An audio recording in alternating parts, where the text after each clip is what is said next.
In 2021, many journalists and health experts said that India's COVID death numbers were higher than what the government was publishing. For that, they were trolled mercilessly. Remember Danish Siddiqui? His photographs from a crematorium in New Delhi sparked massive backlash. BJP supporters called him a vulture. For what? For highlighting the abnormal number of cremations. Danish was killed while covering the Afghanistan war, but his photographs during COVID won the Pulitzer after his death. And now, 4 years later, Danish and everyone else who pointed out that the government was hiding the real death figures have been proven right. Recently released figures by the government show that almost 2 million, that's 20 lakh more people, died in 2021. That's way higher than what the union government and several state governments had been claiming. Let me explain.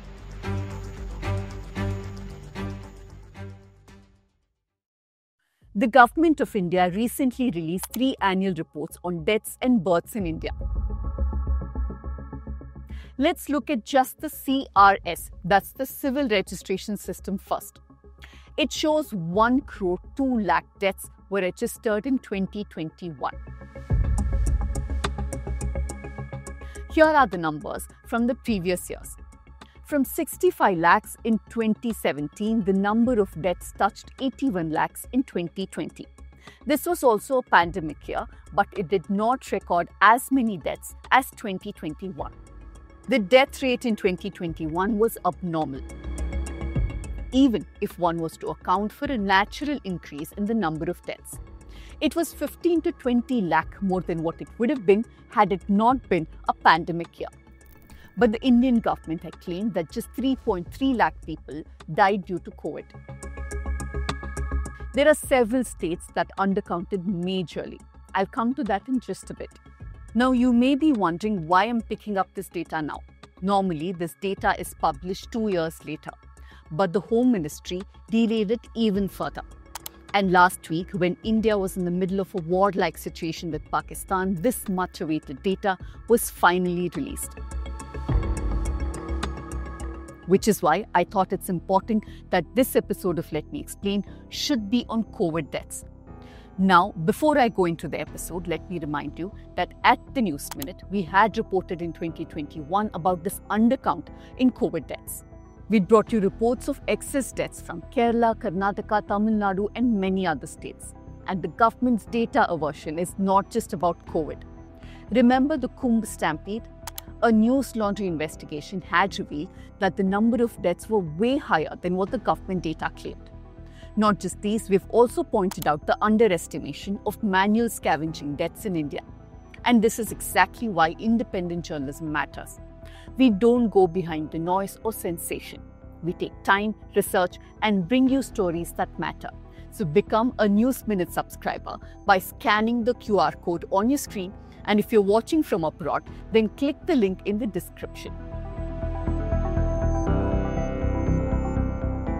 Remember, a new episode of Let Me Explain drops every Saturday, and do not forget to follow our WhatsApp channel. 20 lakh excess deaths in India in 2021. Even now, the government has justified it by saying all these deaths cannot be attributed just to COVID. Let's look at the government's arguments for a bit.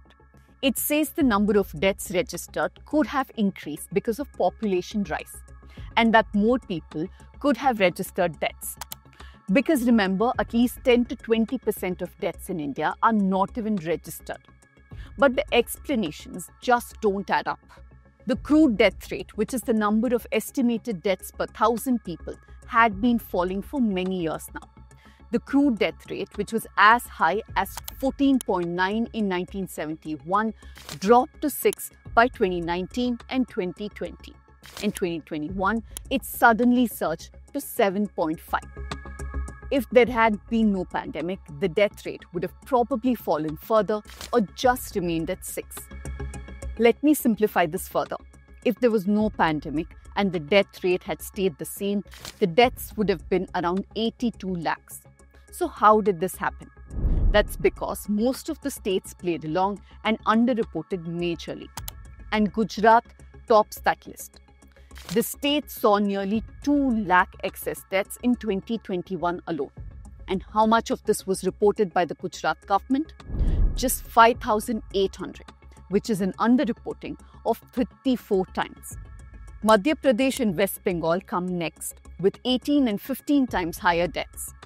According to this estimate from The Hindu, Uttar Pradesh and Telangana too saw 18 to 19 times excess deaths compared to the official COVID death toll. Kerala, on the other hand, saw the least undercounting, which is 1.5 times. The state's official death toll was 44,000, while excess deaths was about 69,000. In July 2021, the Center for Global Development, which is a US-based research institute, estimated that there could have been 3.4 to 4.7 million excess deaths in India. The New York Times and the BBC published this study like many other media. But this study was immediately dismissed by the government.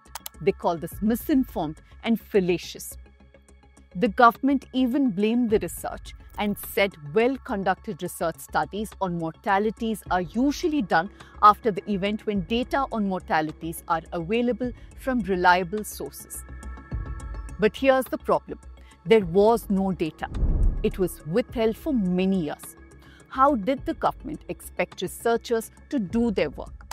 New York Times, BBC, and others faced backlash on social media for publishing these numbers.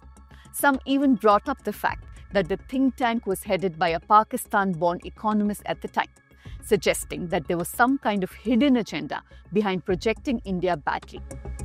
In 2022, there were reports that the World Health Organization had to delay releasing its estimate of global death toll for many months. Why? Because of objections from India. The Union Health Ministry said that India's basic objection had not been with the result, whatever they might have been, but rather with the methodology adopted for the same. India questioned WHO's methodology, claiming that it cannot be applied to such a vast nation. Almost all of us know someone who died in the pandemic, a family member, a friend, an acquaintance, a colleague, or a neighbor. During most parts of the pandemic, many TV channels pretended things were normal. मौसम त्योहारों का है और इस season में corona से जंग के मोर्चे पर लगातार शुभ संकेत मिल रहे हैं। 2 दिन से लगातार मामले 30,000 से नीचे आ रहे हैं। Triumph of Indian science, enterprise and collective spirit of 130 crore Indians. And the man who led from the front to pay tribute to our country's COVID warriors was none other than Pradhan Sevak, Pradhan Mantri Narendra Modi. But there were those who questioned this ridiculous undercounting. There were many media houses that patiently reported on excess deaths, like The Hindu, which went state by state. Scroll, India Spend, Article 14, and like I said here at the News Minute too, we did the same thing. But every time such a report was published, it was met with denial. How did the governments do that? And how did 20 lakh people die mysteriously that year? Look, undercounting of COVID deaths isn't unique to India. One reason for this could be perhaps to pretend that the COVID response of the country was great. पूरे संसार में सबसे अच्छा Covid प्रबंधन कहीं हुआ है तो हमारे भारत में. Another reason could be because people could have died of COVID without ever being tested. Or patients could have died at home and never made it to the official records. Methods for officially recording COVID deaths were imperfect. The protocol for recording COVID deaths was set down by the ICMR. The guidelines said that a COVID patient's death should be recorded as COVID death even if they die without symptoms. So even if a COVID-positive person died of respiratory illness, then that illness is recorded as the immediate cause of death. But COVID is listed as the underlying cause. If a person dies without a test or was COVID negative but still showed symptoms, it must be listed as a probable COVID death. But journalists had found from officials across states that such a liberal counting method was not being followed in practice. Only when someone died soon after testing positive and had symptoms of COVID-19 were they counted as COVID death. And most of the deaths counted were of people dying in hospitals, although many just died in their homes. I think it's important that we take a look back at these two comments. UK-based medical journal The Lancet in 2021 had said, Modi government has shown themselves to be wholly untrustworthy on COVID-19 health data. The second was from Bhramar Mukherjee, a professor of biostatistics and epidemiology, who said that in many parts of India there was complete data denial. She called it a complete massacre of data. It wasn't just India. Worldwide, it estimated the actual number of deaths to be more than 3 times the number officially recorded, a total of nearly 14.9 million deaths. Now, we can't go back in time and count all those COVID deaths that went unrecorded. All we can do now is ask for accountability in the future, for governments to not hide data and keep citizens in the dark about how grave a situation actually is.